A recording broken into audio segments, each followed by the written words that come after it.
has long been blinded by a single narrative. That Israel is always right and Iran is always wrong. That one side has the right to attack and the other must exercise restraint. But 2025 changed everything. For the first time, the world witnessed what had previously only been a shadow of itself. That a hegemonic power could be attacked back. That a country that had been oppressed was able to stand tall. And that Israel was for the first time overwhelmed by an enemy that did not fear it.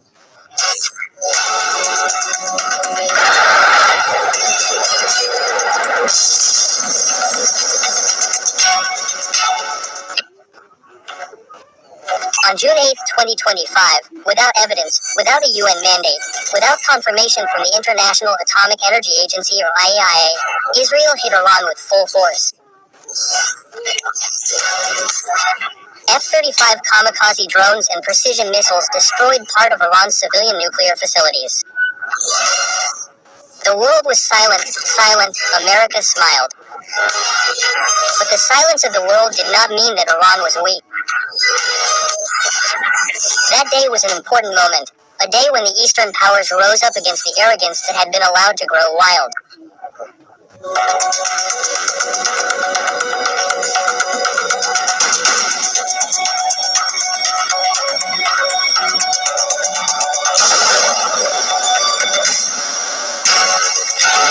Within 48 hours, Iran responded not with threat, but with precision execution.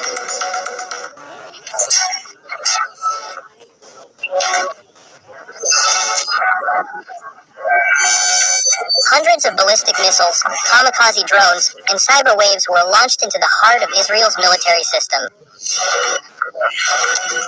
Not one, not two, but more than 1,200 simultaneous attacks. The Ramat David base was paralyzed, the radar system was down, the weapons depot was burning, the logistics line collapsed. And for the first time in modern history, Israel experienced real fear.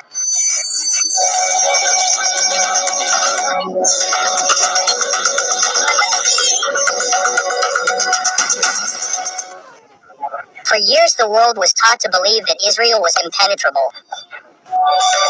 Iron Dome was touted as God's protective wall. But in reality, when hundreds of missiles hit simultaneously from various directions, the iron ran out of breath. Missile after missile hit the target. The sophisticated defense system was not capable. Not because it was damaged, but because it was designed to face an easy war, not a real resistance. And at that time, the myth of Israel's invulnerability was destroyed not by propaganda, but by the facts on the battlefield.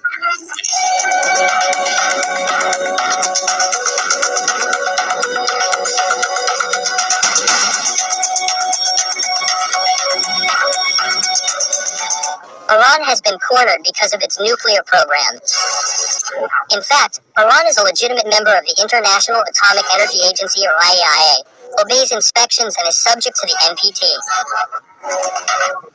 While Israel refuses to join, is not transparent, and is secretly suspected of storing hundreds of nuclear warheads. But strangely, it was Israel who attacked first and the world approved it. Is this justice or just a new face of information colonialism? Does the law only apply to weak countries? This is the moment when the Islamic world begins to open its eyes.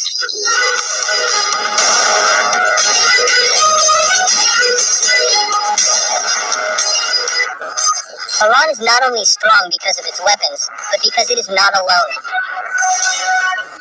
From Lebanon to Yemen, from Syria to Iraq, the network of resistance axes moves silently. One attack on Iran means opening many fronts.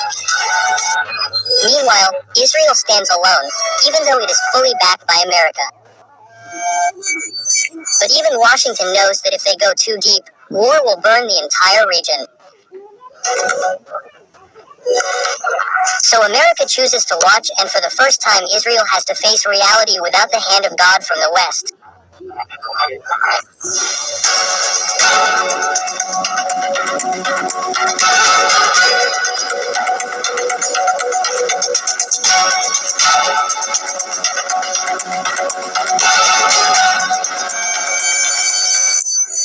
The world witnesses that the country that has been called a terrorist is actually able to act with discipline. Iran does not attack civilians randomly, does not burn them, does not massacre them. Iran attacks military targets and succeeds. Not to show off, but as a legitimate form of defense of sovereignty. On the other hand, Israel failed to show its military superiority, failed to maintain its image, and more importantly, failed to maintain its reputation as a country that cannot be touched.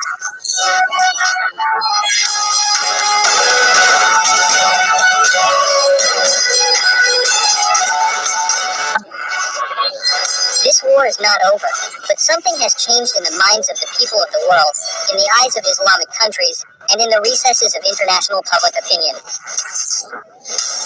Israel attacked, but failed to win. Iran defended, but did not collapse. So in the war of narratives, the one who survives wins, the one who does not surrender, the one who does not submit, the one who remains standing. Iran alone may not be perfect. But in 2025, it showed that resisting aggression is not only a right, but also an honor, and that honor cannot be bought with American support.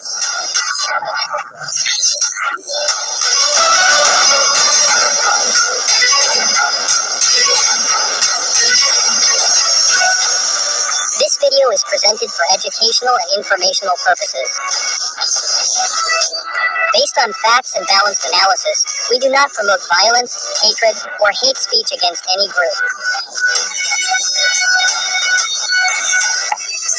This content respects YouTube's policies on hate speech, violent and provocative content, and misleading information.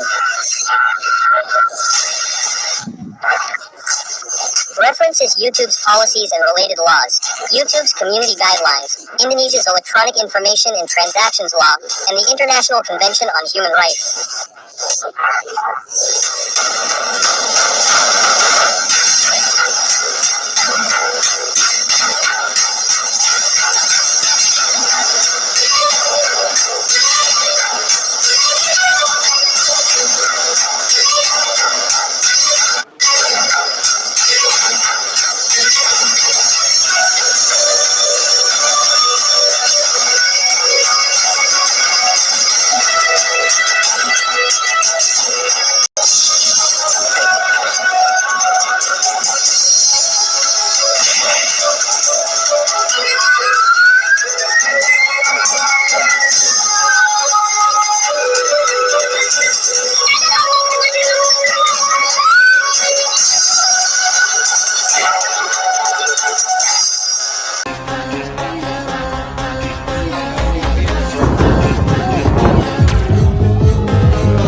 عواقب او رو بیچاره خواهد کرد.